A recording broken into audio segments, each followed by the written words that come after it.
આંતરરાષ્ટ્રીય મહિલા દિવસ નિમિત્તે દીકરીઓનો તેજસ્વી સન્માન સમારંભ બનાસકાંઠા જિલ્લાના પાલનપુર ખાતે જિલ્લા કલેક્ટર કચેરીમાં તારીખ 6 માર્ચ 2026ના રોજ આંતરરાષ્ટ્રીય મહિલા દિવસની ઉજવણી નિમિત્તે આવો દીકરી જન્મના વધામણા કરીએ સંદેશ સાથે વિશેષ કાર્યક્રમ યોજાયો.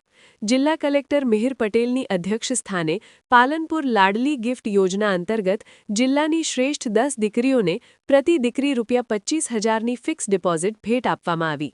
મહિલા કલાનિધિ ટ્રસ્ટ કાણોદર પ્રેરિત આ કાર્યક્રમમાં યાના પટેલ, રાધિકા પટેલ, નિક્ષા બારોટ, પિન્ટુબેન અને સંજના ઐઠોરાનું વિશેષ સન્માન કરવામાં આવ્યું. કાર્યક્રમમાં જિલ્લા વિકાસ અધિકારી એમ.જે. દવે સહિત અધિકારીઓ, સંસ્થાઓના પ્રતિનિધિઓ, બાલિકાઓ અને તેમના વાલીઓ ઉપસ્થિત રહ્યા હતા.